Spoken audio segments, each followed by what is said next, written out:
secret mo? Top secret ko is regarding with my ex. 2 weeks pa lang na naging kami, red flag na.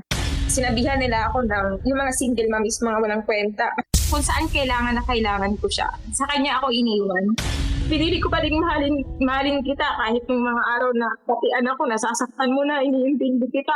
Naghubad ako sa online para din makaprovide ako ng hindi lahat sa kanya sa bahay. Ginagawa ko yung mga inuutos sa akin ng mga ibang lahi para lang bayaran ka. Sobrang tanga ko that time na to the point na lumud pa ako sa chat niya.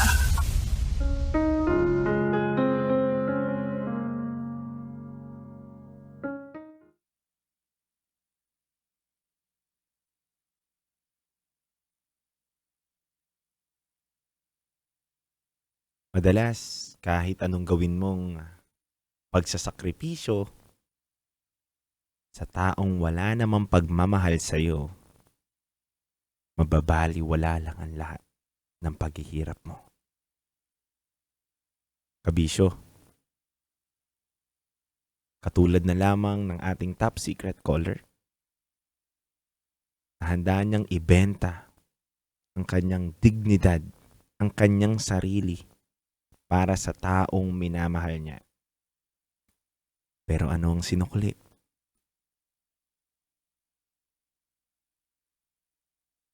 Sinuklian siya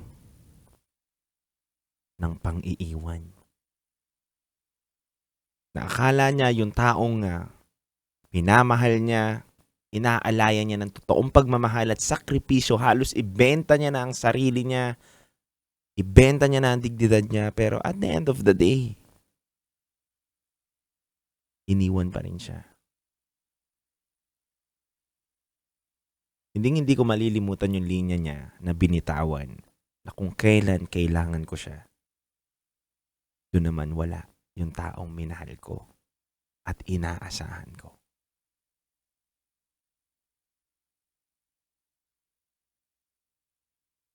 Minsan kabisyo, hindi sa magagandang regalo na susukat ang pagmamahal ng isang tao. Hindi sa mga matatamis na salita na naririnig mo sa isang tao para masabi natin na mahal ka niya.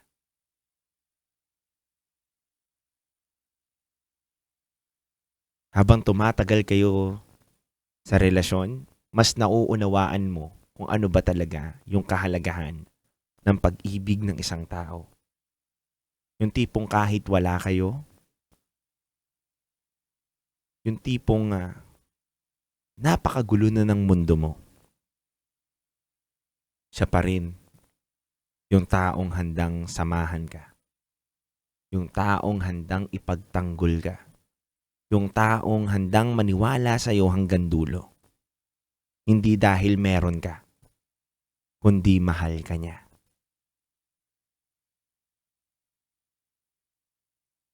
Importante ang pera, pero importante din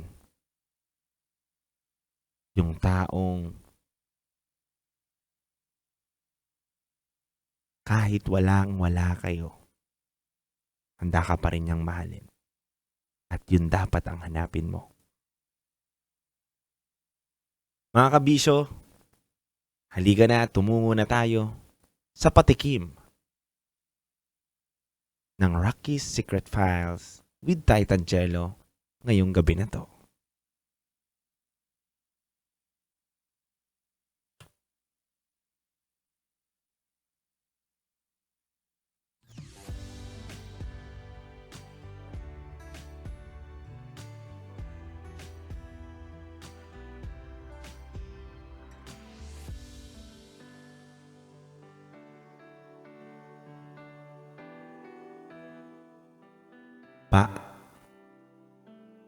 Paano kita ipaglalaban sa pamilya mo kung hindi ko alam na puro pakitang tao lang pala sila sa akin?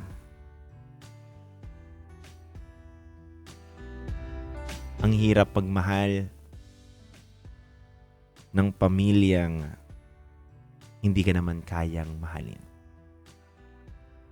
Alam nyo kabisyo, sabi nga daw, Ang una dapat daw natin na mas minamahal ay yung pamilya ng ating kabiyak.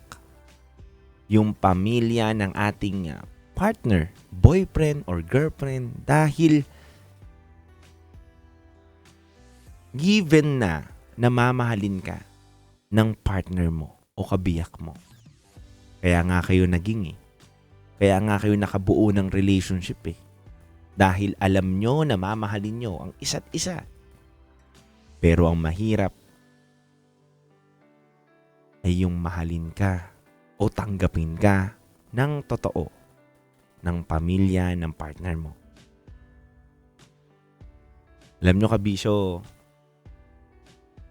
madalas, hindi naman nasisira yung mag-partner o mag-asawa sa kanilang relasyon na nabuo o kanilang pagsasama na buo.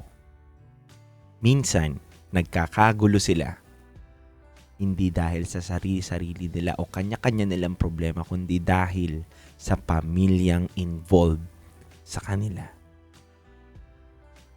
May mga ilan ako narinig na istorya na naghiwalay sila hindi dahil nagloko, ng babae, o iniwan siya nung lalaki. Kundi minsan, mas kinampihan ng partner niya yung pamilya. Pamilya na hindi siya kayang intindihin at pakitang tao lang ang ginagawa sa kanya. Mga kabisyo, alamin natin ang storya, ang nilalaman ng babasahin ng ating Basa Princess na si DJ Rakitera ngayong gabi na to. Kasama pa rin ang titindig sa mga pinaglalaban ninyo. Sa oras natin ngayon na 9:05 p.m., kayo po'y nakatutok sa 90.7 Love Radio. Kailangan pa bang i-memorize yan? Basic.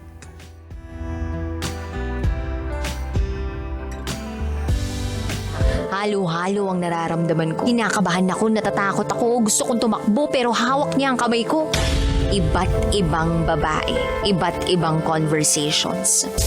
Rocky's Secret Files. Your story they never knew existed.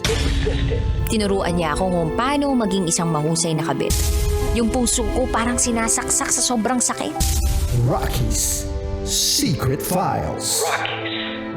Secret Files. With Titan Jello. Rocky's Secret Files. Rocky's Secret Files.